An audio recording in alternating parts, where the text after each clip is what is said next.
नमस्कार, मैं हूं ज़ायरा और स्वागत है आपका लोकतंत्र में। यूपी में अगले साल की शुरुआत में विधानसभा चुनाव होने हैं और इस बीच यूपी इलेक्शन वॉच और एसोसिएशन फॉर डेमोक्रेटिक रिफॉर्म की ताजा रिपोर्ट से मौजूदा विधानसभा के सदस्यों की जो तस्वीर सामने आई है, उसके अनुसार यूपी के 35% विधायकों यानी 396 विधायकों में 140 विधायकों पर आपराधिक मामले दर्ज हैं। इनमें भी 27% विधायकों पर गंभीर आपराधिक मुकदमे हैं। इसके अलावा 79 विधायक करोड़पति हैं। यूपी इलेक्शन वॉच और एसोसिएशन फॉर डेमोक्रेटिक रिफॉर्म की ताजा रिपोर्ट के मुताबिक मऊ विधायक मुख्तार अंसारी पर सर्वाधिक 16 मुकदमे दर्ज हैं, तो संपन्नता में मुबारकपुर सीट से बीएसपी के गुड्डू जमाली अव्वल हैं। दागी विधायकों की बात करें तो बीजेपी के 304 में से 106, सपा के 49 में से 18, बीएसपी के 18 में से 2 और कांग्रेस का एक विधायक दागी है। आज इसी अहम मुद्दे पर बात करेंगे अपने खास कार्यक्रम लोकतंत्र में, लेकिन उससे पहले देखिए ये खास रिपोर्ट।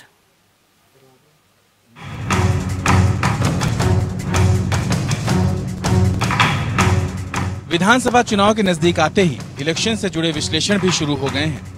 लोकतांत्रिक तरीके से चुनाव व्यवस्था और नेताओं पर नजर रखने वाली इलेक्शन वॉच और association for democratic reform ADR ने उत्तर प्रदेश चुनाव से पहले मौजूदा विधानसभा के विधायकों की पूरी कुंडली सामने रख दी है। 2017 में विधानसभा चुनाव और उपचुनाव में मौजूदा विधायकों ने जो शपथ पत्र दाखिल किए थे, उनके विश्लेषण के बाद एडीआर ने एक रिपोर्ट जारी की है। एडीआर ने विधायकों के शपथ पत्रों की समीक्षा के आधार पर दावा किया है कि अगले चुनाव में भी धन बल और बाहुबल का बोलबाला रहने की उम्मीद है। एडीआर ने प्रदेश के 396 वर्तमान विधायकों के वित्तीय, आपराधिक, शैक्षणिक और दूसरे विवरण के विश्लेषण के आधार पर अपनी रिपोर्ट जारी की है, जिसमें 71% विधायकों के करोड़पति होने और 35% के विरुद्ध आपराधिक मामला दर्ज होने की बात कही गई है। विश्लेषण में विधानसभा की 7 रिक्त सीटों को शामिल नहीं किया गया है। विश्लेषण वर्ष 2017 में हुए विधानसभा चुनाव और उसके बाद उपचुनावों में उम्मीदवारों द्वारा प्रस्तुत शपथ पत्रों पर आधारित है। एडीआर के विश्लेषण में सामने आया है कि 396 विधायकों में से 140 विधायकों के विरुद्ध आपराधिक मामले दर्ज हैं। इनमें से 106 विधायक ऐसे हैं जिनके विरुद्ध गंभीर धाराओं में मुकदमे दर्ज हैं। 7 विधायक ऐसे भी हैं जिनके विरुद्ध हत्या की रिपोर्ट दर्ज है। जिन विधायकों के विरुद्ध आपराधिक मामले दर्ज हैं, उनमें बीजेपी के 106 विधायक, समाजवादी पार्टी के 18 विधायक, बीएसपी के 2 और कांग्रेस के 1 विधायक का नाम शामिल है। इसके अलावा 71% विधायक करोड़पति हैं। एडीआर के अनुसार 396 में से 313 विधायक ऐसे हैं जिनकी घोषित संपत्ति 1 करोड़ रुपए से अधिक है। इनमें सर्वाधिक करोड़पति 235 विधायक बीजेपी के, 49 समाजवादी पार्टी के और 15 बीएसपी के और 5 कांग्रेस पार्टी के हैं। इन विधायकों की औसतन संपत्ति 5.85 करोड़ रुपए है। देखा जाए तो चुनावी सुधारों पर होने वाली तमाम चर्चाओं में राजनीति का अपराधीकरण एक अहम मुद्दा रहता है। राजनीति का अपराधीकरण, अपराधियों का चुनाव प्रक्रिया में भाग लेना हमारी निर्वाचन व्यवस्था का एक नाजुक अंग बन गया है। राजनीति का अपराधीकरण भारतीय लोकतंत्र का एक ऐसा स्याह पक्ष है जिसके मद्देनजर सर्वोच्च न्यायालय और निर्वाचन आयोग ने कई कदम उठाए हैं, लेकिन ये पूरी तरह प्रभावशाली नहीं रहे हैं। वर्ष 1993 में वोहरा समिति की रिपोर्ट और वर्ष 2000 में संविधान के कामकाज की समीक्षा करने के लिए राष्ट्रीय आयोग की रिपोर्ट ने पुष्टि की है कि देश की राजनीति में गंभीर आपराधिक पृष्ठभूमि वाले व्यक्तियों की संख्या बढ़ रही है। पिछले लोकसभा के चुनावों के आंकड़ों पर गौर किया जाए तो स्थिति यह है कि आपराधिक प्रवृत्ति वाले सांसदों की संख्या में वृद्धि ही हुई है। उदाहरण के लिए 2004 में आपराधिक पृष्ठभूमि वाले सांसदों की संख्या 128 थी, जो वर्ष 2009 में 162 और 2014 में 185 और 2019 में बढ़कर 233 हो गई। वर्ष 2002 में सर्वोच्च न्यायालय ने भारत सरकार बनाम एसोसिएशन फॉर डेमोक्रेटिक रिफॉर्मवाद में ऐतिहासिक फैसला सुनाते हुए कहा कि संसद, राज्य विधानसभाओं या नगर निगम के लिए चुनाव लड़ने वाले प्रत्येक उम्मीदवार को अपनी आपराधिक, वित्तीय और शैक्षिक पृष्ठभूमि की घोषणा करनी होगी। एक और अहम फैसले में सर्वोच्च न्यायालय ने कहा कि एक संसद सदस्य या राज्य विधानमंडल के सदस्य को दोषी ठहराए जाने पर चुनाव लड़ने से अयोग्य ठहराया जाएगा और उसे अदालत द्वारा 2 वर्ष से कम की कारावास की सजा नहीं दी जाएगी। ये भी कानून बनाया गया कि कोई भी सजा प्राप्त व्यक्ति अपनी सजा पूरी करने के बाद भी 6 साल तक चुनाव नहीं लड़ सकेगा। वहीं 2013 में लिली थॉमस बनाम भारत सरकारवाद में सर्वोच्च न्यायालय ने कहा कि दोषी ठहराए गए सांसदों और विधायकों को तब तक पद पर बने रहने की अनुमति होगी जब तक कि ऐसी सजा के विरुद्ध की गई अपील का निपटारा नहीं हो जाता। सर्वोच्च न्यायालय ने जनप्रतिनिधियों के खिलाफ मामलों के जल्द निपटारे के लिए विशेष अदालतों के गठन का भी आदेश दिया। आगे भी जरूरी है कि राजनीति में अपराधियों की बढ़ती संख्या पर रोक लगाने के लिए कानूनी ढांचे को मजबूत किया जाए। साथ ही राजनीतिक दलों को अपना नैतिक दायित्व निभाते हुए गंभीर अपराध में दोषी ठहराए गए लोगों को दल में शामिल करने और उन्हें चुनाव लड़वाने से बचना चाहिए। इसके अलावा आम जनता के मध्य जागरूकता फैलाए जाने की भी आवश्यकता है ताकि जनता आपराधिक पृष्ठभूमि वाले प्रत्याशियों का चुनाव न करे। Bureau report. तो बिल्कुल एडीआर की रिपोर्ट में ये साफ हो चुका है कि करीब 140 विधायक ऐसे हैं जिनके खिलाफ आपराधिक मुकदमे दर्ज हैं और इनमें से सबसे ज्यादा बीजेपी के विधायक हैं जिन पर 106 के करीब ऐसे विधायक हैं जिनके खिलाफ ये मुकदमे दर्ज हैं। और इसी पर आज हम चर्चा करने जा रहे हैं। तमाम मेहमान भी हमारे साथ जुड़ चुके हैं। हमारे साथ आलोक वत्स जी जुड़ गए हैं बीजेपी से, प्रोफेसर विजय राठी सपा से हमारे साथ जुड़ गए हैं। इसके अलावा मेजर जनरल अनिल वर्मा भी हमारे साथ जुड़ चुके हैं जो कि हेड हैं एडीआर एंड इलेक्शन वॉच के। आप सभी का बहुत स्वागत है हमारी इस खास पेशकश में। और सबसे पहले मैं जाना चाहूंगी मेजर जनरल अनिल वर्मा जी के पास। वर्मा जी, आपसे ये जानना चाहेंगे कि ये जो पूरा सर्वे हुआ है और अब ये रिपोर्ट सामने आ गई है, यहाँ पर किस तरीके से आपने ये सर्वे किया और क्या कुछ खास बातें इसमें सामने निकल कर आई हैं? देखिए, आपके अभी जो रिपोर्ट में बताई दिया गया है जो आंकड़े हैं, और ये पुरानी रिपोर्ट है हमारी 2017 के बाद जो जारी, उसको सिर्फ हम अपडेट करते हैं क्योंकि ये 5 साल के दौरान कुछ लोग रिजाइन कर देते हैं, कुछ पार्टी बदल लेते हैं या डेथ हो जाती है। इसलिए इलेक्शन जब दोबारा होते हैं तो जनता को इस बार दोबारा से ये रिफ्रेश करने के लिए कि जो आपके अभी के एमएलए हैं और जो अगले चुनाव होने जा रहे हैं तो उसमें आप सोच समझ के और अच्छे व्यक्तियों को वोट डालें। इसका मकसद यही है। लेकिन धन बल और बाहुबल ये बढ़ता ही जा रहा है हमारी राजनीति में। आप चाहे लोकसभा के स्टैटिस्टिक्स देखें या किसी भी स्टेट के आप आंकड़े देख लीजिए, और लगभग 35-40% और कई जैसे अभी केरला में इलेक्शन थे उसमें तो 60-65% एमएलए के केसेस हैं। तो ये बात एक पार्टी या दूसरी की नहीं है, तमाम पार्टी यही हाल है। और काफी इसमें कोशिश कर रहा है कि सुधार आए, लेकिन जो उन्होंने जजमेंट्स की हैं पीछे, जैसे उन्होंने बताए कि क्यों ऐसे लोगों को टिकट दिए जा रहे हैं, और दूसरा रीजन ये बताएं कि आपको अच्छे बिना दागी कैंडिडेट्स क्यों नहीं मिले।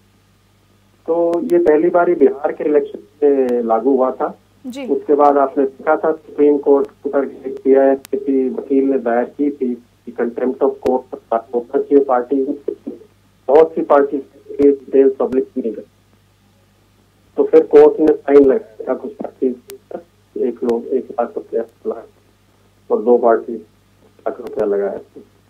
और उसके बाद 5 इलेक्शन होते हुए 2021 हमने बड़ी बारीकी से उस समय भी ये चीज करी। उससे 5 इलेक्शन जो उसमें भी पार्टीज ने इसको अमल किया है सुप्रीम कोर्ट। लेकिन मेन मुद्दा ये है कि जब तक पॉलिटिकल पार्टी स्वयं इस पर एक्शन नहीं करेंगे तो ये ऐसे ही चलता रहेगा। वो दूर नहीं सकता जब 70-80-90% तक पहुंच जाए हमारे जी बिल्कुल।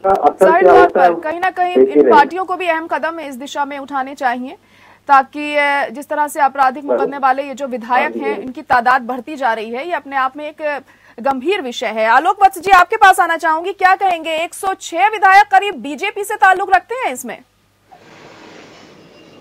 जी, सर्वप्रथम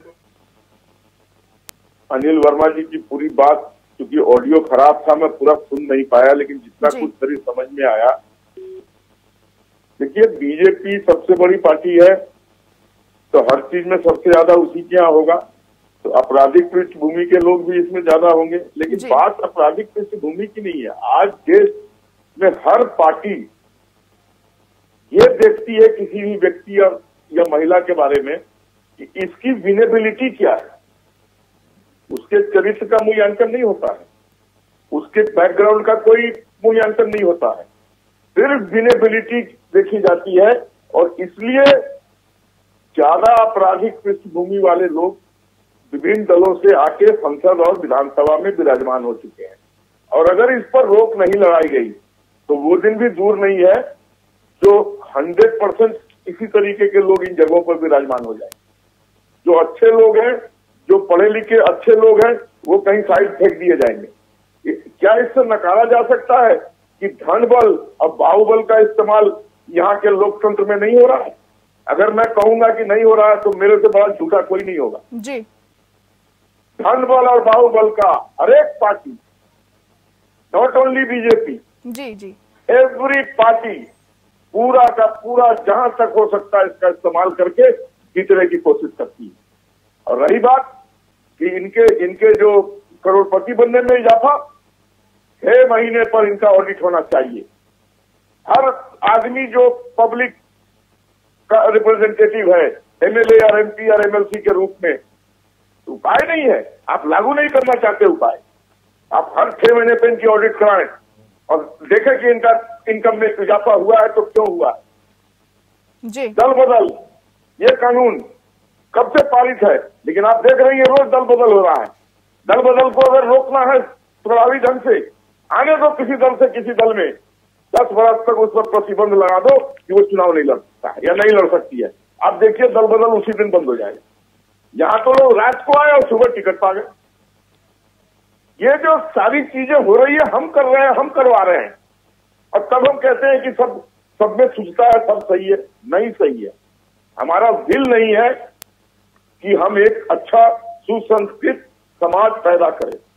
जब विनेबिलिटी क्राइटेरिया होगा तो नेचुरली अगर मैं बाहुबली हूं तो मेरे साथ 30 चमके होंगे, और अगर कोई दूसरा व्यक्ति बाहुबली नहीं है लेकिन सुसंस्कृत है, अच्छी तरीके से चला देगा तो उसके साथ 1-2 बंदे होंगे जी। कितनी गाड़ियों से आए, कितने लोग आपके साथ थे, इस पर तय होता है कि आदमी, अगर कोई आदमी साइकिल से प्रचार करे तो लोग कहेगा ये क्या चुनाव लड़ेगा, ये तो साइकिल पर खुद सवार है।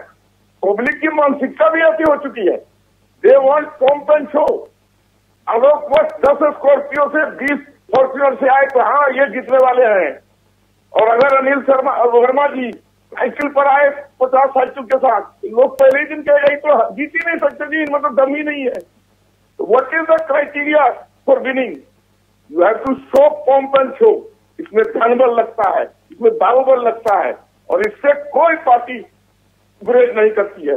लेकिन यही बात है ना कि आपराधिक मामले दर्ज हैं इन तमाम विधायकों के खिलाफ, और अपराध पर लगाम लगाने की तमाम सरकारें बात करती हैं, बीजेपी भी बात करती है। जब सपा थी सत्ता में तो सपा भी बात करती थी, लेकिन जी जी वो सब मैथ किताबों में बंद है जी, लेकिन किसी तरह लगाम तो लगाई नहीं जाती है, और इस तरह की जो घटनाएं हैं अपराध से जुड़ी वो आम हो जाती हैं इसी वजह से, क्योंकि ऐसे लोगों को प्रोत्साहन मिलता है। जब आप देखेंगे कि जैसे कि ये आंकड़ा सामने आया है, करीब 140 विधायक अपराधी मुकदमे दर्ज है। बताइए, अपने आप में सोचने वाली बात है ये। मैंने आपसे क्या कहा जी, लोगों का नजरिया बदल चुका है। मैंने एग्जाम्पल के तौर पे कहा कि अगर विजय राठी आते हैं 50 गाड़ी से नॉमिनेशन देने, और अनिल वर्मा जी जाते हैं साइकिल पर नॉमिनेशन देने, पब्लिक कहेगी कि ये नहीं जीत सकते हैं अनिल वर्मा जी, इनके पास तो दम ही नहीं है। चलिए विजय राठी जी के पास चलते हैं। विजय राठी जी, आप क्या कहेंगे, आप किस तरह से देखते हैं इसे? देखिए, इस पे चाहे कोई भी पार्टी हो, उस पे सबसे बड़ी बात यही है कहना कि जो आपराधिक प्रवृत्ति के लोग हैं उनका कम से कम एंट्री जो है राजनीति में होना चाहिए, इसमें कोई दो राय नहीं। अभी हम देखें ट्रेंड उसमें बदला भी है। अगर हम राजनीति का कंपैरिजन करें पहले समय से हम में, तो अब लोग जागरूक हैं। अगर बहुत ज्यादा क्रिमिनल केसेस हैं तो अब उस तरीके से लोग उसको एलिमिनेट कर देते हैं चुनाव। अगर हम थोड़ा पीछे जाएं, 1 दशक या 2 दशक पीछे जाएं, तो ज्यादा हालत खराब थी। मैं जिस कॉन्स्टिट्यूएंसी में इस समय बैठा हूँ, मैंने देखा है, जब हम पले बढ़े हैं तो हम देखते थे उस समय जब चुनाव होता था, जो प्रत्याशी था वो किस तरीके से धन बल और हथियारों के लाव लश्कर के साथ चलते थे वोट मांगने, और लोगों को लगता था। बात सही है, देखिए अलग अलग पार्टी का प्रतिनिधित्व हम लोग करते हैं, लेकिन चूंकि लोकतंत्र है और हम सबके लिए बहुत जरूरी है कि पढ़े लिखे लोगों का, साफ सुथरी के लोगों की एंट्री राजनीति में होती है। उसमें हम देखते थे मानसिकता यही लोगों के समय कि जो 50 गाड़ियां लेके चल रहा है और हथियार है तो माना जाता था कि ये तो कोई बहुत अच्छा कैंडिडेट है। लेकिन जो एक अगर पैदल चल रहा है, कम गाड़ियों के साथ है, साइकिल से चल रहा है या बैलगाड़ी से चल रहा है, तो कई बार हम लोग मानते थे कि शायद चुनाव भी जीते। तो सबसे पहले तो मुझे लगता है कि हम लोगों को इस तरीके से हम लोगों को कैंपेनिंग करनी चाहिए, प्रोग्राम्स चलाने चाहिए। सबसे ज्यादा कि लोगों को इस चीज के प्रति जागरूक करें कि आप छवि देखिए कैसे। आपराधिक मुकदमे नहीं होने चाहिए। अगर जो दिखाता है कि बहुत ज्यादा पैसा है तो संभवतः पैसे का उपयोग भी चुनाव में करें। तो हमें सबसे पहले जो परसेप्शन है एक राज्य, उसको बदलना पड़ेगा जनता में जाकर। अब जो जितना ज्यादा पैसा खर्च करेगा देखिए वो उतना पैसा कमाएगा, यही हो, कोई अपना पैसा नहीं छोड़ करके। ये बात हमें लोगों को समझानी चाहिए, और जब हम इसको समझाने में कामयाब हैं, वो कोई भी पार्टी के तौर पर नहीं, देश के नागरिक के तौर पर, और एक जिम्मेदारी से ये बात कर रहा हूं कि चाहे कोई भी पार्टी, इस सिस्टम को एक मत होना चाहिए, तो साफ सुथरी बात था, और व्यक्ति ऐसा कि जो ईमानदार उसको हमें चुनाव में उतारना चाहिए, चाहे कोई सी। लेकिन विजय राठी जी, हम ये भी तो देखते हैं ना अक्सर कि जैसे जिस शख्स की गुडविल ज्यादा है, जिसकी छवि अच्छी है इलाके में, भले ही वो बड़ी बड़ी गाड़ियां लेकर ना जाए तो वो भी चुनाव जीत सकता है, ऐसा जरूरी तो नहीं है? नहीं, देखिए ऐसा जरूरी नहीं है। जैसे पिछले कई उदाहरण है, अमूमन ये कम होता, ज्यादा नहीं होता। आज आप मुझे बताइए जितने चुनाव होते हैं, अगर 403 विधानसभा सीटों पर चुनाव होंगे उत्तर प्रदेश में जी, तो आप मुश्किल से मात्र 10-20 लोगों को छोड़ दीजिए, बताइए कौन सा ऐसा है जो 10-10, 20-20 गाड़ियों से अलग प्रचार नहीं करता। ये तो हम लोगों ने देखा, ये उदाहरण है पिछले जो हम देखते आ रहे। तो मात्र 5%, 10%, 20% लोगों को छोड़ दीजिए, ये कोई सी भी पार्टी हो, मैं किसी उसकी बात नहीं कर रहा जी। लेकिन ये यूज होता है, तो परसेप्शन जो है जनता का पहले हमें वो चेंज करना होगा। दूसरी, टिकट आपराधिक छवि वाले लोगों को मिलता क्यों? मिलता ये है कि आपने सपोज कीजिए कि बहुत सारे मुकदमे उन पे लगे हुए हैं, कई बार हम लोगों को लगता है कि भाई उसके आपराधिक मुकदमे है, तो उसकी छवि भी ऐसी बन जाती है, लेकिन वो बार बार जनता उस पर मोहर लगा करके उसको विधानसभा या संसद भवन में भेज दी है। तो एक तरीके से वो जो चीजें हैं, जो आपराधिक प्रवृत्ति है, वो लगाया तो उसको जनता ने नकार दिया।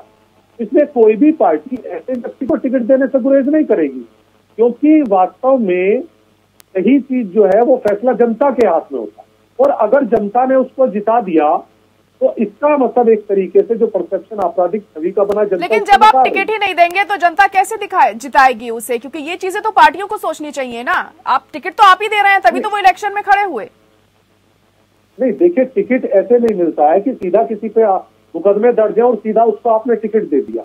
सब पार्टियों के सर्वे होते हैं, क्षेत्र की जनता से पूछा जाता है, जिस कैंडिडेट की डिमांड ज्यादा होती है, जो लगता है, देखिए to be very frank, to be very true, जो लगता है जिताऊ है, उसको टिकट दिया जाता है और वो जीत करके आता।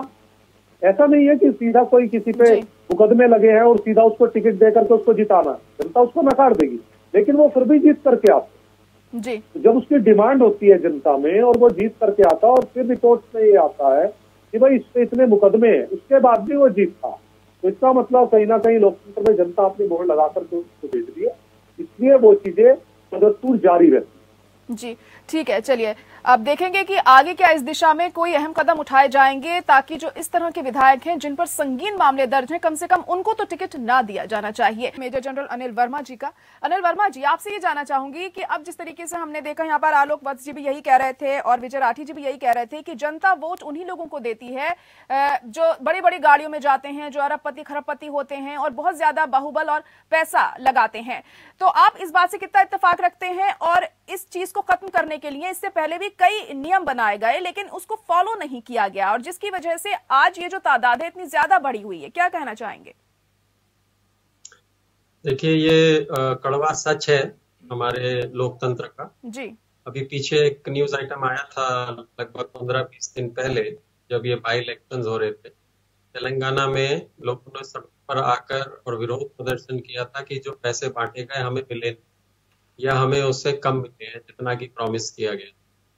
सो पॉलिटिशियंस ये कहते हैं कि जी वोटर पैसे मांगता है और इसी की वजह से इतना ज्यादा हमारे इलेक्शन पे खर्चा हो। दूसरी बात ये कहते हैं कि हमारा देश इतना बड़ा है, जनसंख्या ज्यादा है और इतनी बड़ी बड़ी पार्टियां हैं, हमें पैसा चाहिए। अब दो बातें जैसे मैंने पहले कही थी, धनबल और तो बाहुबल वाली बात है, क्रिमिनल केसेस कैंडिडेट और जो जीत के आते हैं, जैसे मैंने आपको बताया था, लगभग 30 से 35% कैंडिडेट्स को टिकट दिया जाता है जिनके ऊपर केसेस होते हैं और जिनके पास पैसा होता है। बड़ा क्लियर, वो मतलब एक थंब रूल सा बन गया पार्टी, क्योंकि उन्हें मालूम है कि टिकट लेने के लिए भी ये पैसे देगा पहले, उसके बाद जो अपना कैंपेन करेगा उसमें भी अपने पैसे खर्च करेगा। तो फिर ऐसा बंदा जब जीत के आता है तो फिर क्या करेगा? वो तो वसूल करेगा ना उसका 5 गुना, 10 गुना, 15 गुना। तो ऐसा ही हो रहा है। और दूसरी बात है जो मनी पावर की, जिसके पास जितना ज्यादा पैसा है उसके चांसेस जीतने के डबल, ये तो हमारे स्टैटिस्टिक्स बताते हैं और हम अपनी रिपोर्ट्स में भी लगभग डबल है, 1.5 गुना से 2 गुना ज्यादा उनके चांसेस हैं जीतने के। तो अब ये ऐसा एक साइकिल बन गया है हमारे लोकतंत्र और इसी गड्ढे में जाता जा रहा है। और इसको तो राजनीतिक पार्टी सुधारने के पक्ष में है, क्योंकि कोई इलेक्टोरल रिफॉर्म अभी तक नहीं हुआ है जिसको कि सीरियस हम माने। और जनता को तो, जो गरीब जनता है उनको लोग बोलते हैं कि ठीक है जी इलेक्शन के टाइम पे थोड़ा पैसा मिल गया तो आपको क्या प्रॉब्लम है। लेकिन ऐसे तो नहीं चलना चाहिए देश का वो कि भाई जिसको कहते हैं कि साफ सुथरा क्लीन फेयर इलेक्शन होने चाहिए, वैसा सिस्टम तो अभी है ही नहीं। वो तो बच्चे होता जा रहा है। अब आलोक वर्मा ने बहुत अच्छी अच्छी बातें बोली, मैं सिर्फ ये पूछना चाहता हूँ कि वो इम्प्लीमेंट कौन करेगा और उसके डायरेक्शन कौन देगा? वो तो सरकार ही कर सकती है ना। इलेक्शन कमीशन के पास पावर नहीं है ये सब कराने के लिए। जो आपने सुझाव दिए थे बहुत अच्छे सुझाव है, वो कि ऑडिट होना चाहिए, सीपीडीटी को वो करना चाहिए, इनकम टैक्स रिटर्न्स को वो करना चाहिए, सब चीजें होनी चाहिए। लेकिन ऐसा करेगा तो सरकार को ही करना पड़ेगा। अब दूसरी बात है कि हमारे देश का जो अभी स्थिति है, पिछले जो हमारे लोकसभा के इलेक्शन हुए थे उसमें हमने लगभग यूएस के जो इलेक्शन हुए प्रेसिडेंट के उस बराबर खर्चा किया था। अब आप इकोनॉमी हमारी और यूएसए की मिला लीजिए। अब पिछली बार एक डिबेट में एक प्रवक्ता थे किसी पार्टी से, बोला नहीं जी हमारी बड़ी पार्टी है और इतना बड़ा देश है तो खर्चा तो होगा। मैं ये नहीं कह रहा कि खर्चा नहीं होगा, लेकिन उस पर कुछ सीमा होनी चाहिए ना। हमारे यहाँ कोई सीमा ही नहीं है, पॉलिटिकल पार्टी कितना भी खर्च कर सकती है। एक कैंडिडेट के ऊपर तो सीमा है निर्धारित, अभी जो कि बढ़ाकर अभी 8 लाख की गई है बड़े स्टेट्स में, और छोटे स्टेट्स में 22 लाख है जो पहले थोड़ी कम थी। और उसी प्रकार से जो लोकसभा के लिए है वो 77 लाख है। लेकिन पॉइंट ये है कि बेतहाशा खर्च क्या वाजिब है हमारे जैसे देश के? यहाँ पर लोग इतनी बड़ी संख्या में बिलो पॉवर्टी लाइन, अगर आप को मैं आंकड़े बताऊं, अभी जो रिपोर्ट निकली थी हंगर इंडेक्स की, भूख वाली जी, तो इसमें 2020 में हमारा 94th रैंक था 116 कंट्री, और अभी वो 2 साल बाद गिर के हम आ गए 101 रैंक पे। तो मतलब ये पाकिस्तान, बांग्लादेश, इस तरीके की जो कंट्रीज हैं ये हमारे से ऊपर है हंगर इंडेक्स में, बेटर देन अस। तो हमारी डेमोक्रेसी का, लोकतंत्र का फायदा तो तभी है ना जब जो गरीब तबका है। अब डिफरेंसेस देखिए आप, हमारा जो सबसे 140 बिलियनियर्स हैं हमारे देश में आज की तारीख में, तीसरे नंबर पे हैं दुनिया में। नंबर 1 यूएस में बिलियनियर्स हैं, नंबर 2 चाइना में, और तीसरे इंडिया में है। और कितने % लोग हमारे बिलो पॉवर्टी लाइन। तो इतनी ज्यादा इनइक्वालिटी ऑफ इनकम है। और हमने देखा है पेंडेमिक के बाद और माइग्रेंट वर्कर्स और इनका क्या हाल हुआ था, अभी एम्प्लॉयमेंट की क्या था, अनएम्प्लॉयमेंट देखिए आप कितनी भारी भरकम 41% पर चल रही है उम्मीदवार। तो ये मुद्दे जो है इसको सीरियसली नहीं लिया जाएगा तो लोकतंत्र में लोगों का भला कैसे होगा। जो अमीर हैं वो अमीर बनते जा रहे हैं, और ये जो बिलियनर्स की मैं बात कर रहा हूँ, पैंडेमिक के दौरान इनकी इनकम लगभग 1.5 गुना बढ़ी है, 150% से ज्यादा बढ़ी। और जो गरीब आदमी है वो बेरोजगार हो गए हैं, वो भूखे मर रहे हैं। तो जब तक गवर्नेंस में इम्प्रूवमेंट नहीं होगा, और गवर्नेंस में कैसे इम्प्रूवमेंट होगा, जब तक हम ये पैसे का खर्च धनबल और बाहुबल को कम नहीं करेंगे और अच्छी नीतियां नहीं बनाई जाएंगी। अब पॉलिटिकल पार्टीज के प्रवक्ता अब ये बोलेंगे कि जी हम तो ये प्रॉमिस किया, अभी जैसे कि शुरू हो गया है सारे 5 देश से आप देख रहे हैं कि इनॉग्रेशन हो रहे हैं और दावे किए जा रहे हैं कि औरतों को हम हर एक को 2 लाख दे देंगे और 10,000 देंगे, 20,000 दे देंगे और फलानी चीजें दे देंगे। ये किसका पैसा है? ये आपका और मेरा पैसा है ना, टैक्स पेयर का। जी, जाहिर तौर तो ये पहले से ऐसे ही आप इलेक्शन बता देते हैं कि जी हम ये देंगे। अरे भाई, उसकी कुछ पॉलिसी होनी चाहिए, कुछ प्लान्ड एक्सपेंडिचर होना चाहिए। जब मर्जी आया कोई भी तो ऐलान कर दिया जाता है। जी बिल्कुल, यहाँ पर कहीं ना कहीं सरकारों को ही अहम कदम उठाने होंगे। आलोक वत्स जी, तमाम तरह के सुझाव आप दे रहे थे इससे पहले, क्या उनको इम्प्लीमेंट किया जाएगा, क्या उन्हें लागू किया जाएगा, क्या आपकी पार्टी पहल करेगी इस बात के लिए, क्या कहेंगे? देखिए जयरा जी, पहले तो पब्लिक को अपना दिमाग सही करना होगा, क्योंकि ये सब अच्छा लोकतंत्र का हिंदुस्तान में जिसको मनाया है उसने अपने ढंग से डेफिनेशन बना लिया है और वो उसी पर चल रहा है। तो पहले तो जनता इन लोगों को नकारना चालू है। नहीं, जब मेरा सवाल यही है बार बार कि जब आप लोग टिकट नहीं देंगे तो जनता तो नकार ही देगी, फिर उसे मौका ही नहीं मिलेगा वोट देने का उस पर्टिकुलर इंसान को। मैंने शुरू में ही आपसे कहा था जी कि हर पॉलिटिकल पार्टी एक ही मापदंड रखती है विनेबिलिटी की, जीतने की आपकी कितनी प्रबल संभावना है, और कोई क्राइटेरिया नहीं होता। जी, कम से कम आलोक जी कम से कम जो बहुत गंभीर मामले होते हैं, जितने कैंडिडेट्स होते हैं, उन लोगों को तो कम से कम टिकट नहीं दिया जाना चाहिए, जिन पर रेप के आरोप हों या फिर बहुत ज्यादा गंभीर आरोप हों। जयरा जी, फिर यही आप गलती कर रही हैं। जी, एक कहावत है, तुलसी का पत्ता बड़ा क्या छोटा क्या, आप किसी भी फ्रूट में डाल दें वो प्रसाद बन जाएगा। लेकिन देखिए, है तो गलत ही बात ना, आप खुद इस बात को मान रहे हैं कि ये है तो गलत की। जी, आप ये मत बोलिए कि किसी पर रेप केस है तो उसको मत लड़वाइए, और किसी नहीं तो पर मामले भी तो गंभीर तरीके से उस तरीके से होते हैं ना कि वो किस लेवल पर आपराधिक मुकदमे दर्ज हैं उस शख्स के ऊपर। ऐसे भी लोग हैं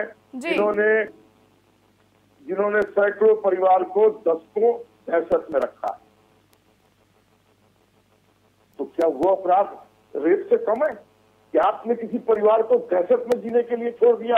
लेकिन ये बात भी सच है ना, देखिए आलोक जी, ये बात भी सच है कि बहुत बड़े बड़े जुर्म करने के बाद लोग, उनका कुछ नहीं हो रहा है, वो विधायक बनकर बैठे हुए हैं, और उसके बाद भी उन्हें और ज्यादा पावर मिल जाती है ना, फिर वो और ज्यादा अपराध करने के लिए अग्रसर होते हैं अगर इस तरह से उन्हें कुर्सी मिल जाएगी तो। जायरा जी, मैंने आपसे क्या कहा जी कि हर आदमी चाहता है कि मैं कैसे सरकार बना लूं। जी, तो उसमें उसको रेस के घोड़े चाहिए जीतने वाले, वही क्राइटेरिया पर सारा काम हो रहा है। तो ये कहीं ना कहीं तो ये जो राजनीति है जी, ये तो सभी पार्टियों का है ना जी। नहीं तो आप नहीं, चलिए वो तो ठीक है, पर आप ही ये बात कह रहे थे ना थोड़ी देर पहले कि हमें कुछ करना चाहिए इस दिशा में, हमें सर्वे करना चाहिए, एग्जामिन करने चाहिए चीजें। जी, मैंने आपको बताया ना कि जो करना चाहिए वो मैंने बताया जी, पर कैसे करेंगे? करने की कोई जी बिल्कुल, उसकी प्रक्रिया भी तो होनी चाहिए ना।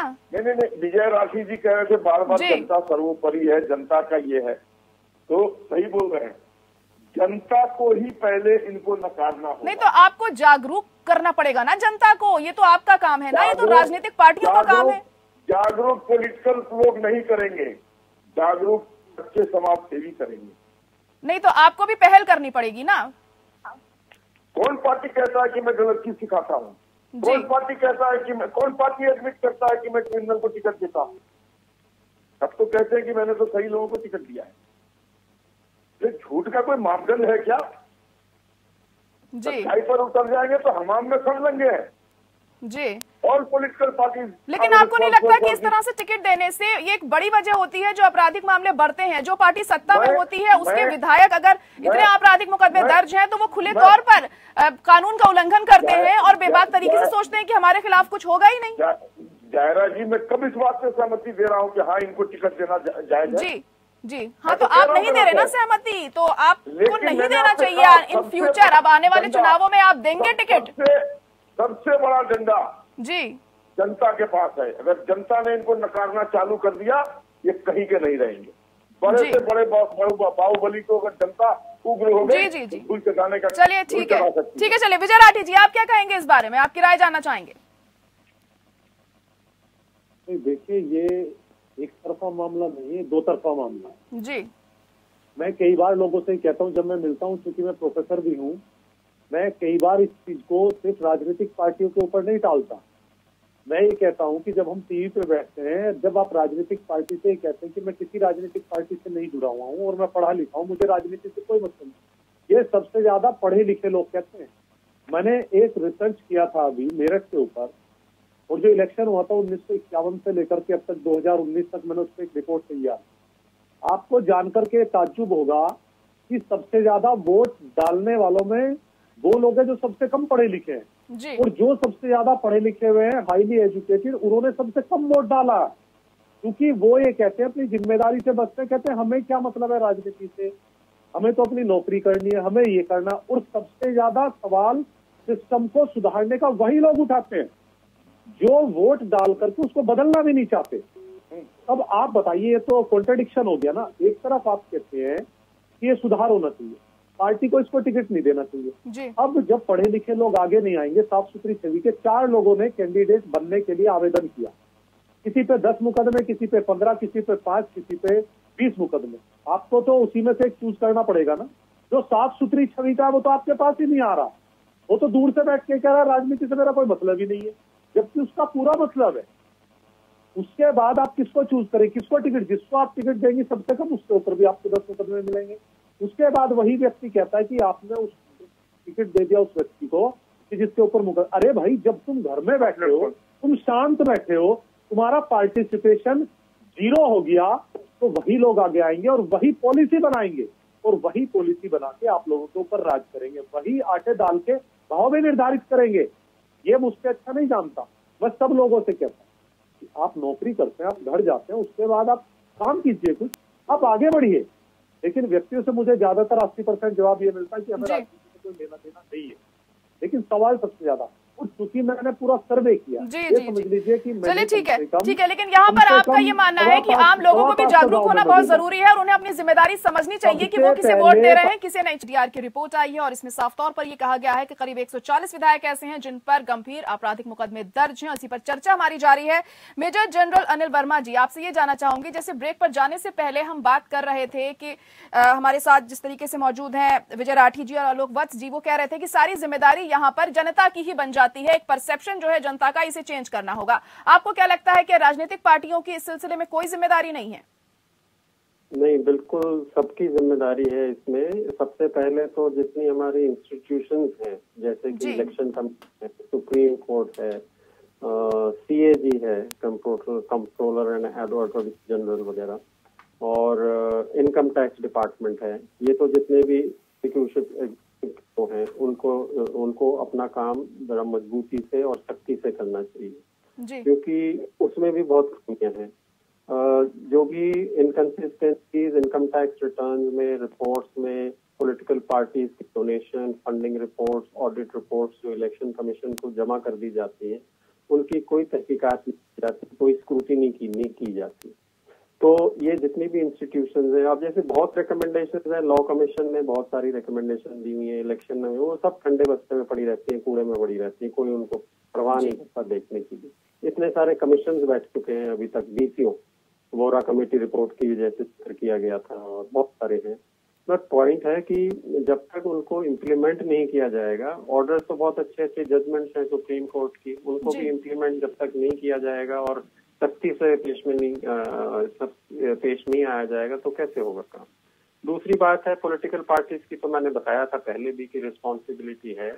वो जब बिल्कुल ठीक बोल रहे हैं कि आजकल और कोई मुद्दा नहीं है, सिर्फ विनेबिलिटी फैक्टर के ऊपर दिए जाते हैं। जबकि सुप्रीम कोर्ट की जो जजमेंट अभी लेटेस्ट थी उसमें बड़ा क्लियरली उन्होंने बोला था कि जब आप C7 फॉर्म और C2 फॉर्म जो इलेक्शन कमीशन को आपने जमा कराना है, जिसमें वो रीजंस देनी है कि क्यों आपने ऐसे आदमी को सिलेक्ट किया है जिसके ऊपर क्रिमिनल केसेस है, और दूसरा जो C2 फॉर्म है उसमें आपको देना होता है कि वजह कि आपको अनटेंटेड या बिना क्रिमिनल केसेस वाले वो क्यों नहीं मिले। उसका कोई ठीक से जवाब ही नहीं दिया जाता पॉलिटिकल पार्टीज के द्वारा। और जबकि स्पेसिफिकली कोर्ट ने बोला है कि विनेबिलिटी के ऊपर ये नहीं दिए जाने चाहिए टिकट, बट वो उसमें भी वो जो लिखते हैं रीजन, उसमें लिखा जाता है कि इसके कैंडिडेट के जीतने के चांसेस बहुत हैं इसलिए इसको टिकट दिया जाता है। इसके ऊपर चाहे मर्डर का केस है चाहे कुछ है जी, ये लोकप्रिय है, जनता इसको चाहती है तो इसलिए इसको टिकट दिया जाता है। इस तरीके के रीजन दिए जाते हैं। तो माय पॉइंट इज कि supreme court has to be strict. एक इतनी बड़ी पॉलिटिकल पार्टी जिसके ऊपर लाखों मतलब का पैसा उनके पास है, उसको 1 लाख का फाइन लगाने का क्या मतलब है? वो तो ऐसे चने खाने की तरह है ना उसके ऊपर। अगर लगाओ तो कोई hefty फाइन लगाइए अगर लगाना ही है तो। और तीसरी बात आती है सिविल सोसाइटी। अब सिविल सोसाइटी जैसे हम लोग हैं, हम तो जनता को जागरूक ही कर सकते हैं। अब उसके ऊपर हमारे पास इतने रिसोर्सेज नहीं है कि हम इतने बड़े देश में और सबके ऊपर वो बता दें। अब वो जो बात है वो सही है काफी हद तक कि हमारे देश में वोट जो किए जाते हैं, जैसे राठी जी ने बताया, वो बिल्कुल ठीक है उनका सर्वे कि जो पढ़े लिखे लोग हैं वो कम तादाद में वोट करना जाते हैं, लेकिन जो रूरल एरिया के और कम पढ़े लिखे लोग हैं वो इसको एकदम उत्सव की तरह मानते हैं और वो बहुत खुशी से जाके और वोट देते हैं। लेकिन वो वोट किस आधार पर दिया जाता है? पैसे के आधार पर, जाति के आधार पर, रीजन के आधार पर और धर्म के आधार पर। ये लोकतंत्र के लिए ठीक नहीं है। हमें ये देखना है कि हमारे देश की जो व्यवस्था है उसको ठीक तरीके से चलाने के लिए, डेवलपमेंट के लिए, इकोनॉमी का अच्छा वो करने के लिए, एम्प्लॉयमेंट बढ़ाने के लिए कौन से लोग ठीक होंगे। तो अगर आप इस तरीके के लोगों को टिकट देंगे तो जैसे मैंने पहले बताया था, वो अपना रिकूप करने में लगे रहते हैं पैसा और ज्यादा ध्यान इसकी तरफ नहीं जाए। तो ये एक तरफ या दो तरफ का नहीं है, मैं कहूँगा 4 तरफ का मामला है। Political parties have to take action, civil society has to be proactive, जितनी भी हमारी इंस्टीट्यूशन है, चाहे एग्जीक्यूटिव है चाहे जुडिशियल है, उन सबको वो लेना, स्ट्रिक्ट एक्शन इसके ऊपर लेना है। और जैसे मैंने बताया रूलिंग्स तो बहुत हैं। एक्सपेंडिचर के ऊपर कितनी बारी डिबेट हुई है कि भाई आप एक पब्लिक फंड बना दीजिए जिसको इलेक्शन कमीशन कंट्रोल करे या सरकार कंट्रोल करे, कि ये पैसा है हर एक पॉलिटिकल पार्टी को उसके साइज के हिसाब से, उसके कितनी MP कितने MLAs हैं उसके हिसाब से पैसा दिया जाएगा चुनाव लड़ने के लिए। अभी तो तमाम तरह के ऐसी स्टेप्स हैं जो फॉलो करने चाहिए और जो राजनीतिक पार्टियां हैं उन्हें भी कहीं ना कहीं इस तरफ ध्यान देना चाहिए कि आखिर हम अपने स्तर पर क्या कर सकते हैं। आलोक वत्स जी, आप इससे पहले ये कह रहे थे कि जो सोशल वर्कर्स होते हैं उनको ये काम करना चाहिए जनता को जागरूक करने का, लेकिन मेरा ये सवाल है कि तमाम जो बड़े बड़े लीडर्स होते हैं किसी भी खास पार्टी के, तो जनता के बीच में एक आइडियल के तौर पर होते हैं वो, अगर वो जनता से जाकर कोई बात कहेंगे तो क्या लग रहा है जनता मानेगी नहीं उनकी बात? जी, पब्लिक फोरम पर कहने वाली बातें और नीचे में करने वाली बातों में जमीन आसमान का अंतर होता है। कौन सा नेता है जो मन से किसी को खराब बात सिखाता है या कोई खराब बात बोलता है या देशद्रोही बात बोलता है? सब बोलते हैं अच्छी अच्छी बातें, लेकिन रियलिटी में क्या होता है ये भी हमसे छिपा हुआ नहीं है। और जो बात अनिल वर्मा जी ने कहा, ऑलरेडी इलेक्शन कमीशन से संसद विधानसभा में पैसे खर्च करने की सीमा तय है और लोकसभा में पैसे खर्च करने की सीमा तय है। बल्कि यहाँ तक शक्ति है कि वो कैंडिडेट के पीछे पीछे वो इलेक्शन कमीशन का ऑब्जर्वर चलता रहता है और उसको हर वक्त अपने पास वो फाइल या रजिस्टर रखनी पड़ती है जिसमें उसका पूरा ब्यौरा होता है जी। लेकिन ये सब हाथी के दांत है, दिखाने वाले और है, खाने वाले और है। इन सब के बावजूद लोग करोड़ों करोड़ों रुपया खर्च करता है। तो मुखिया के चुनाव में 20-20 लाख रुपया, 50-50 लाख का 1-1 करोड़ 2-2 करोड़ खर्च हो रहा है। आप है किस दुनिया में? मैं व्यवहारिक बात कर रहा हूँ।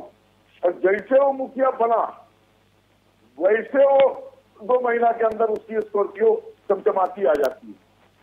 अगर एक इलाके में 50 मुखिया लड़े तो आप तैयार रहिए रोड पर 50 स्कॉर्पियो या फॉर्च्यूनर आने के लिए हिस्से के बाद। ये सारा पब्लिक देख रहा है और पब्लिक इन सब चीजों को देखने के बाद आपको साथ किए हुए है जैसे ये कोई गलत चीज है ही नहीं।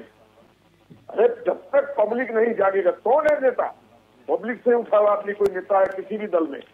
जब एक बार पब्लिक इन मापदंडों को नहीं एक्सेप्ट करेगी और इनको जूते मारेगी, इनको नकारेगी, तो तब चीजें ठीक होती चली जाएंगी। उन्होंने ठीक कहा, ये पब्लिक फंड क्रिएट करेंगे वहां से। चलिए ठीक है, ठीक है। विजय राठी जी कुछ कहना चाह रहे हैं यहाँ पर। चलिए ठीक है विजय राठी जी, ठीक है उसमें घुसाएगा उसका कहाँ से आएगा? ठीक है चलिए विजय राठी जी क्या कहेंगे आप? देखिए हम सब लोगों की जिम्मेदारी है, चाहे वो राजनीतिक पार्टी हो, चाहे दूसरे लोग हो या जनता हो, ये अपराधी प्रवृत्ति के लोगों को दूर रखना चाहिए हम लोग। लेकिन मैं एक चीज आपको कहता हूँ कि अगर किसी पॉलिटिकल पार्टी ने अपराधी छवि के व्यक्ति को टिकट दिया तो जनता उसको नकार सकती है, तो आगे से वो टिकट भी नहीं देगा। हम लोग ज्यादा बात क्यों पब्लिक पे छोड़ते, इसलिए मैं एक उदाहरण देना चाहता हूँ। मेजर हिमांशु जो सेना से आए थे वो मेरठ से चुनाव लड़े थे। वो किसी पार्टी से नहीं थे। अगर वो किसी पार्टी से होते तो आरोपी लग सकते थे कि वो उस पार्टी को लोग पसंद नहीं करते। निर्दलीय थे, इंडिपेंडेंट थे, बहुत साफ सुथरी छवि, सब कुछ बढ़िया। 2.25 लाख में से 1000 वोट भी नहीं पा पाए थे और ज्यादातर वो जो चुनाव हुआ था वो शहरी मतदाता थे, उसमें पढ़े लिखे लोग। लेकिन उसके बावजूद भी मेजर हिमांशु को उन्होंने नकार दिया। इसलिए हम लोग पूरी जिम्मेदारी हम इसलिए कहते हैं कि जनता के ऊपर होती है कि जब वो इंडिपेंडेंट होकर के लड़े, पढ़े लिखे थे, सेना की सर्विस करके वो आए हैं, किसी पार्टी से उनका नाता नहीं है कि आप ये कह सके साहब उस पार्टी को हम नहीं पसंद करते, उस विचारधारा को नहीं करते। तो इसका मतलब ऐसा व्यक्ति अगर आप चुन रहे हैं तो कहीं ना कहीं वो औरों से बढ़िया होगा, लेकिन उनको नकार दिया।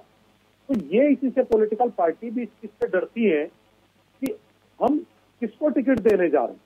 तो जब तक जनता, इसलिए हम कहते हैं कि पूरा क्यों हम जनता को बोलते हैं कि जब तक जनता ही लोगों को नहीं नकारेगी तब तक कोई भी राजनीतिक पार्टी हो वो टिकट देने से गुरेज नहीं करेगी। जी चलिए ठीक है, अब देखेंगे आगे क्या होता है। मेजर जनरल अनिल वर्मा जी, आपसे ये जानना चाहूंगी अब हमारे पास क्या कोई रास्ता बचता है जो इस तरह की चीजें हैं इनको हम काबू में कर सके, इन पर लगाम लगा सके? क्या कुछ अहम कदम उठाए जाने चाहिए? क्या कोई तरीका है ऐसा?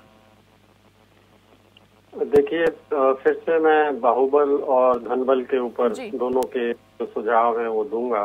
सबसे पहले जो क्रिमिनल केसेस वाली बात है उसके ऊपर सुप्रीम कोर्ट के जो फैसले हैं उन पर स्ट्रिक्टली इम्प्लीमेंटेशन होना चाहिए। यदि पॉलिटिकल पार्टी ठीक से रीजन नहीं देती हैं या रीजन देती ही नहीं है जो जैसा सुप्रीम कोर्ट ने डायरेक्शन दिया है तो उनके ऊपर कंटेम्प्ट का मामला चलना चाहिए, हैवी पेनल्टीज लगनी चाहिए। दूसरी बात, जो फास्ट ट्रैक कोर्ट बनाए गए थे उनके ऊपर सीरियसली काम होना चाहिए, क्योंकि वो भी ऐसे ढीला ढाला चल रहा है, कहीं पे हो रहा है कहीं पर नहीं हो रहा है। तो जो आपने देखा होगा कई ऐसे होते हैं एमपीज एमएलए जो कि केसेस चलते रहते हैं और वो 2-2 बार 3-3 बार एमपी एमएलए बन के अपना टेन्योर खत्म भी कर लेते हैं, केसेस फिर भी चलते रहते हैं। उसमें थोड़ा प्रॉब्लम ये है कि हमारे यहाँ जुडिशियल डिलेज बहुत हैं, कोर्ट क्या कहते हैं कोर्ट्स कम है, केसेस बहुत ज्यादा हैं, तो इसीलिए वो फास्ट ट्रैक कोर्ट्स का जो जरूरी है। तीसरी चीज है, जो जीतने के बाद पार्टी की सरकार बनती है वो अपने एमएलए एमपीज वगैरह के कोर्ट्स से केसेस विड्रॉ कर लेती है, जैसा कि यूपी में भी हुआ था। वो एक चीज है जो कि स्ट्रिक्टली बंद होनी चाहिए। वो पावर ये जो ऐलान कर देते हैं कि हमारे इतने लोगों का वो केसेस रफा दफा हो गए, वो नहीं अलाउ होगा, वो नहीं होना चाहिए।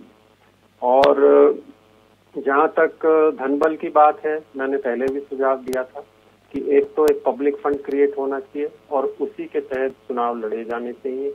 पार्टीज की खर्च करने की सीमा एक तय होनी चाहिए। वो अभी जैसे अनलिमिटेड है, कितना भी कोई खर्च कर सकता है। और जो आलोक वस्ती बोल रहे हैं वो बिल्कुल ठीक बोल रहे हैं कि एक्चुअल खुद ही ऑफिशियली नहीं बोलते, लेकिन सब पॉलिटिशियंस बोलते हैं कि हमने 8 करोड़ खर्च किया, हमने 10 करोड़ खर्च किया, उससे कम तो हो ही नहीं सकता। जी। तो जो फिर ये रिपोर्ट सबमिट की जाती है इलेक्शन कमीशन को, इलेक्शन एक्सपेंडिचर रिपोर्ट, वो अगर आपको याद हो अटल बिहारी वाजपेयी जी ने अपना पार्लियामेंट में भी कहा था कि सबसे पहला जो हम रिपोर्ट भरते हैं वो it is based on a lie, मतलब एक झूठ के बुनियाद में जो रिपोर्ट भरते हैं कोई भी 50 से 60% से ज्यादा खर्चा नहीं दिखाता कैंडिडेट जो अपना जीत के आता है वो। तो सबको मालूम है कि खर्च एक्चुअली कई गुना ज्यादा होता है। तो इसके ऊपर जैसे ऑब्जर्वर्स वगैरह वो सब हैं, अब आप बता रहे थे वो बिल्कुल ठीक बात है, लेकिन इसको सीरियसली इम्प्लीमेंटेशन चलिए ठीक है, इसको अगर हम इम्प्लीमेंट करें तो हो सकता है कि कुछ सुधार हमें देखने को मिले। आलोक जी, क्या लग रहा है इस बार के चुनावों में भी हमें बिल्कुल यही प्रक्रिया अब देखने को मिलेगी, क्या लगता है? देखिए जयरा जी, वही एलपी फिर बजेगा जो पूरा पीछे से बजता आया है जी। मैं कह दूं कि नहीं होगा जी, फलाना पार्टी नहीं देगा, मेरी पार्टी नहीं देगी, तो ये सब मैंने कहा ना विनेबिलिटी क्राइटेरिया है जी। सरकार बनानी है विनेबिलिटी के। मैं फिर कहूंगा, मैं वर्मा जी के सारी बातों से सहमत हूँ, लेकिन फिर भी इसकी चाबी जनता के पास है जी। जब जनता ठुकराने लगेगी, जब जनता नकारने लगेगी, हमारे मापदंड ही नापने वाले गलत हो गए। हम पानी को लेक्टोमीटर में दूध बता रहे हैं, तो हमारे साथ यही होगा जो हो रहा है। जब आपको कहा ना कि कोई आदमी साइकिल पर चढ़ के जाएगा चुनाव आयोग में अपना नामांकन भरने, तो सब लोग हंसेंगे कि ये क्या जीतेगा, ये तो साइकिल पर चढ़ के आया है। और अगर मैं जाता हूँ 50 स्कॉर्पियो से और बाहुबली से राइफल के साथ डंडे के साथ, हाँ ये है कैंडिडेट समझा। जब आपके मापदंड ही उल्टे हो गए हैं तो आप कहाँ से सुकून पाइएगा, कहाँ से आप भूलिएगा, इस सब कहाँ से तलाशिएगा? कौन है नेता? हम ही और आप तो नेता बनते हैं ना। और ठीक कहा राखी साहब ने कि कोई भला आदमी, अच्छा आदमी वो ड्राइंग रूम से बाहर निकल के वोट का भी कीमत नहीं जानता है कि लोकतंत्र में उसके वोट से क्या हो सकता है। वो गरीब गुरबा लोग ही है, चाहे उन्होंने ठीक कहा वर्मा जी ने, उसका क्राइटेरिया जो भी हो। चलिए विजय राठी जी, अभी समय की कमी है मेरे पास। विजय राठी जी, आपसे ये जानना चाहूंगी कि आप क्या कहेंगे कि क्या इस पर किसी हद तक लगाम लग सकती है? जैसे कि अनिल वर्मा जी ने भी ये बात साफ करी है कि कुछ चीजों को इम्प्लीमेंट किया जाए तो हम इसमें सुधार ला सकते हैं। आपको क्या लग रहा है वो चीजें इम्प्लीमेंट हो पाएंगी? विजय राठी जी। नहीं, बिल्कुल। इसमें देखिए, समाजवादी पार्टी तो आने वाले चुनाव में कोशिश यही रहेगी कि ज्यादा से ज्यादा साफ सुथरी छवि वाले उनको टिकट दे, जिताऊ कैंडिडेट हो। दूसरी चीज ये है कि हमारी पार्टी कोई भी पार्टी हो, अगर ऐसे लोगों को टिकट देती है कि जो आपराधिक छवि के हैं, तो मेरी जनता से अपील है उनको जिताने का काम बिल्कुल ना करें। ऐसे व्यक्ति को जिताए जिसकी बहुत छवि साफ सुथरी हो, ताकि दोनों तरफ से मैसेज जाए कि भाई ऐसे व्यक्ति को जनता भी नकारेगी, और जब जनता नकार देगी तो पॉलिटिकल पार्टीज भी ऐसे लोगों को टिकट देने से बचेगी। जी जी, चलिए बहुत शुक्रिया आप सभी का हमारे साथ जुड़ने के लिए। तो एडीआर की रिपोर्ट में ये बात साफ हुई थी कि करीब 140 विधायक ऐसे हैं कि जिनके खिलाफ हैं संगीन आपराधिक मामले दर्ज। और अब इस बार के चुनावों में क्या कुछ होगा, इस पर देखने वाली बात होगी कि ऐसे कौन से दागी विधायक होते हैं जिनको टिकट देती हैं तमाम पार्टियां, क्योंकि किसी एक पार्टी नहीं, तमाम सभी पार्टियां इस तरह के लोगों को, कैंडिडेट्स को टिकट देती हैं और वो चुनकर आ जाते हैं सदन में। और इसी के साथ हमारी इस खास पेशकश में इतना ही। मुझे दीजिए इजाजत, नमस्कार।